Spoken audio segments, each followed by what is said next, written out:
My name is John Knopf. I live in Las Vegas, and I'm a fine art photographer.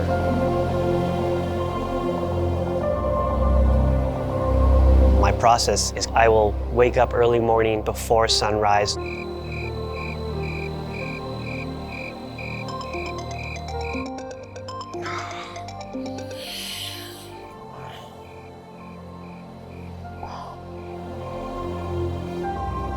I pick out my lenses, I go through them, figure out what lens is going to be best for this occasion.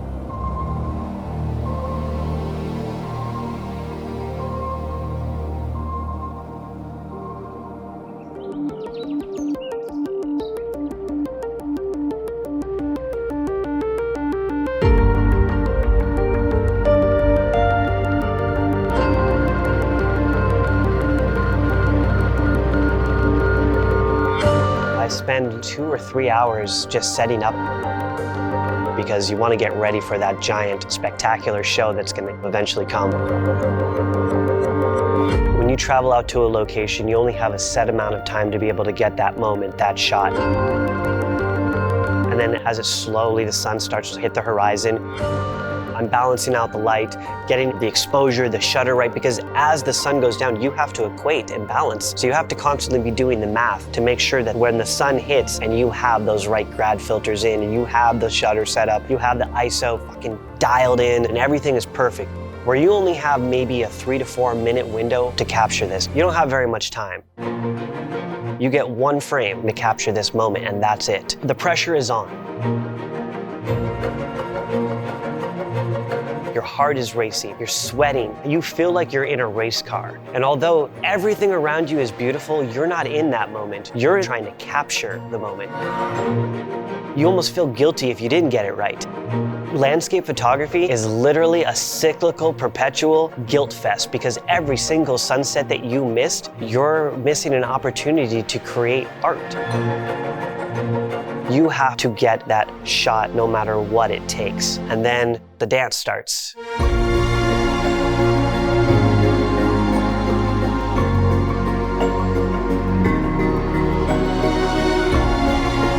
The symphony.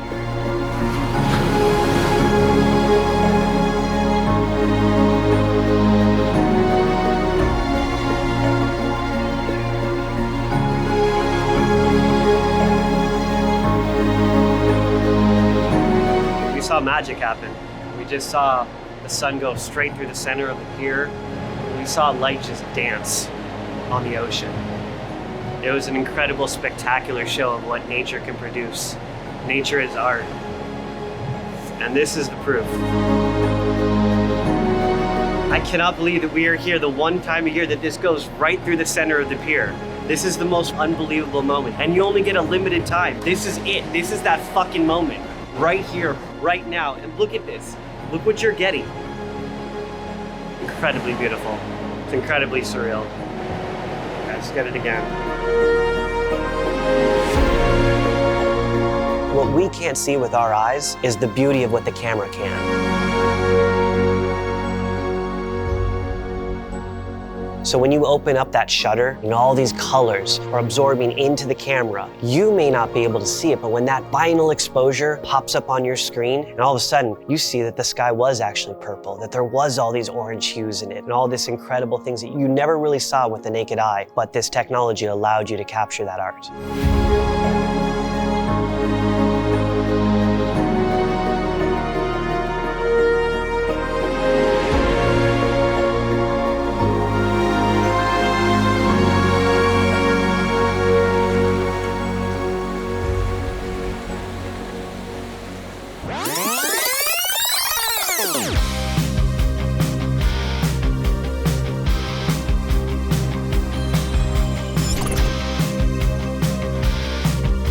There's all these pictures of me growing up with a camera in my hand, whether it was like a Kodak, like a Brownie camera, anything, like I would just always have a camera. My parents would take me to Yosemite or whatever, I'd be shooting.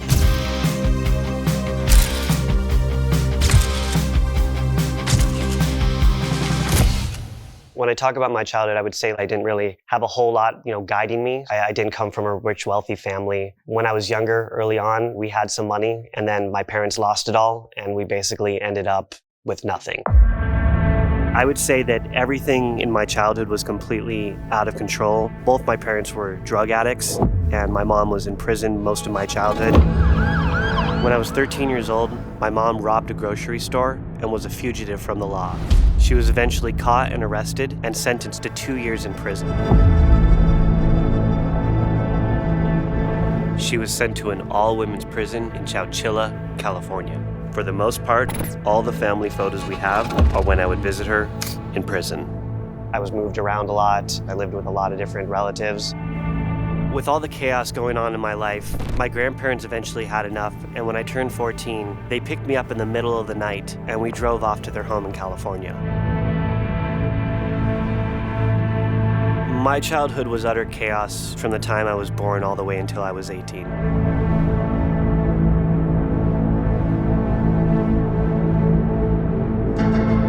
I didn't have any control of the world around me, and I never really felt safe. You could say when I picked up a camera for the first time, it allowed me to focus all of my energy and anxieties and just everything into one place, and that kind of allowed me to control my world. As I got older, I was able to use my camera to create the visual that I saw in my mind. I think that's always been my intention, to control the world around me by making the world more beautiful through my camera.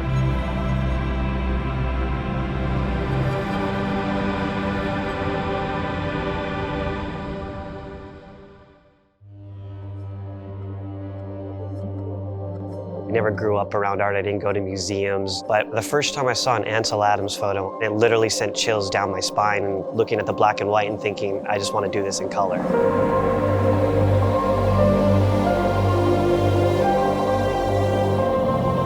It changed the trajectory of my life, because I remember seeing that photo and saying, I could do that. So naive, because I was like 20 years old thinking, I'm gonna reproduce an Ansel Adams picture.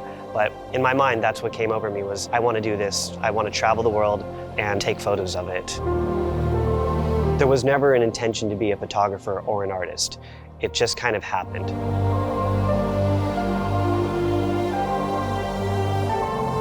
Looking back, there was a lot of struggles. Trying to survive as an artist when you don't have a job, you don't have any income from your art. It's a pride-swallowing siege, because nobody really wants to buy your art. You don't really know how to sell it. You're not the best marketer, because you just want to make art. Living in a car with my dog Riley was pretty tough. I would sleep in casino parking lots, and then I would sneak into apartment complexes and I would swim in their pool to take a shower. That was like my bathing ritual. Go in the pool, take a shower, and then get back to work. I would sell literally everything I owned just to continue chasing my passion, selling my camera and then selling the art and then buying the camera back. It was a constant struggle of literally just wanting to give up. I can't tell you how many times I've just wanted to throw my fucking camera in the trash and be done with it and just go get a normal job. When I got into photography, especially landscape, there was maybe a handful of people who do it and have been successful at it. I'm this kid from a small town, man. I mean, I grew up, in Marana, Arizona. If you've ever heard of it, it's population like farmer. Like, there's nobody there. So when everybody saw what I was doing, they called me fucking crazy. My friends, my family, everybody just said, you can't wake up one day and just decide to be a photographer. But that's exactly what the fuck I did.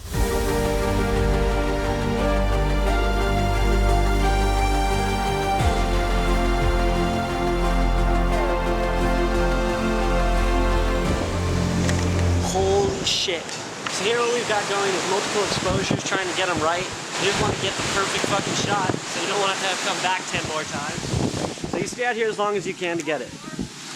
Epic right there. I have been programmed my entire life to go to school, get a job, get a wife, get a house, have a kid, get a dog. So I think when I completely divert off into a different journey, no one's going to support that. And I understand why nobody supported it. I mean, if my kid came to me one day and said, Dad, I want to be a photographer and be homeless and live out of my car, I would be like, could we maybe go to college first?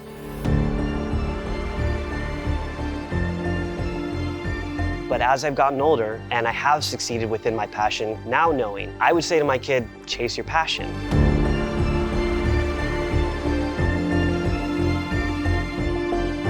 I'm moved to Las Vegas with the idea that I was gonna somehow be able to shoot for all the musicians in the lounges and make money doing that. And then I'd be able to survive and eventually open a gallery one day because I would meet somebody and they would help me open a gallery. Like some far-fetched fucking naive kid idea that just never was gonna work. But somehow I ended up meeting a headliner, ended up becoming his exclusive photographer. And next thing you know, I'm opening a gallery in the stratosphere.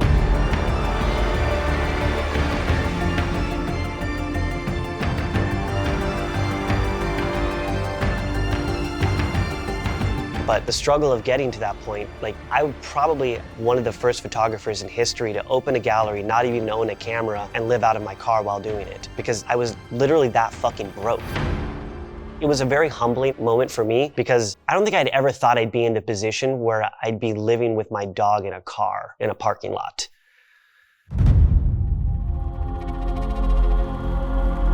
I look back at these struggles and yeah, it was awful, but I think though it set me up for the future because you could take literally everything away from me and I still would keep making art. I still would keep taking photos because that's what keeps me sane.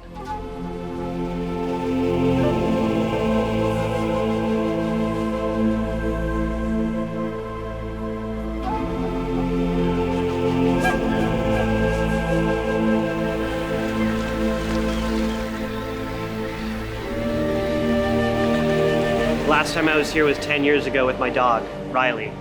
10 years ago, at this very spot, he was standing right over there. The fact that I come back here 10 years later and it goes right down the center, it hits hard. It's really beautiful.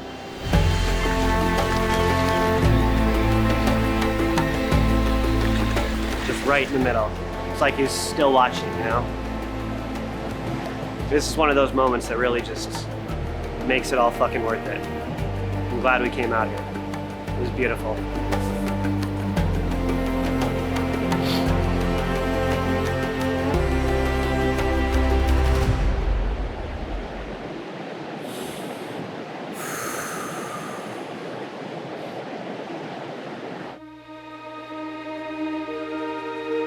I don't know, it's a love-hate relationship. Every time I want to give it up, it comes right back for me. When the pandemic hit and I had to close all my galleries down, and there was really no way to survive or sell my art, I started day trading. And then day trading led into NFTs.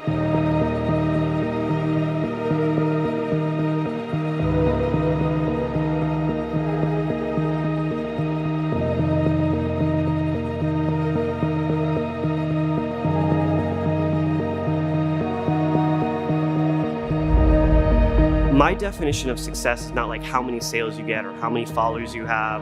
It's how many times you fail and keep getting back up and doing the same thing because you love it. When you're trying to create a business out of your art and trying to become an artist, imposter syndrome hits and you feel like a fraud because you don't really know if you're supposed to be here. Telling people, yes, I'm a photographer, or telling someone I'm an artist, because you come from trash and all of a sudden now you're in galleries and it feels just almost like it's not real, like it's fake, like you're just kind of like pushing along and making it up as you go.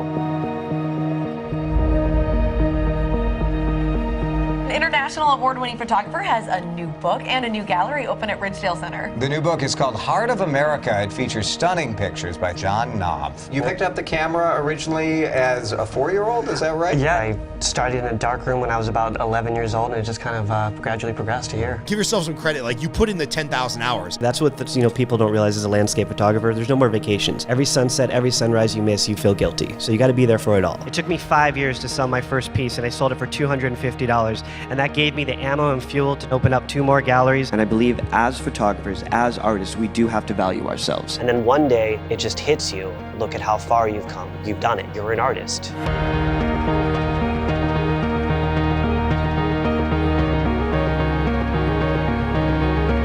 I mean, 5 years ago, I had nothing to my name, but you can't ever give up because nobody's there to save you. If you get your car repossessed, if you get evicted, you're gonna live on the streets. Good luck.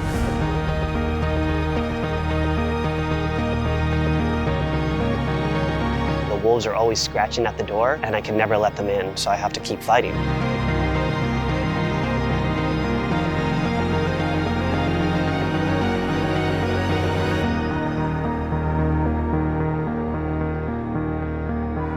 It's funny because like a lot of people will look and say, well, you must love traveling and seeing the world. And it's like, nah, to be honest, it's like the most anxiety-ridden shit ever. Like I would rather stay home and play video games and chill. But something about being outside in the world and getting out of my comfort zone, that's when I feel the most alive.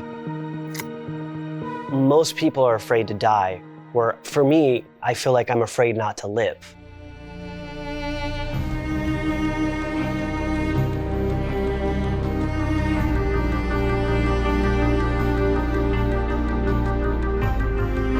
Even though my childhood was utter chaos, it created the artist I am today.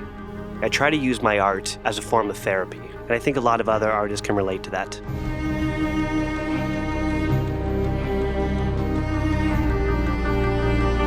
I don't want to hold on to resentment. I don't want to hold on to anger. I forgive my mom. I forgive my parents. I'm going to continue to create art, and I'm going to continue to take photos because that's what I'm here for. Save nothing for the swim back. There's no plan B. You just go all in. There's an old saying that goes, they'll call you crazy until you make it, and then they'll call you a pioneer.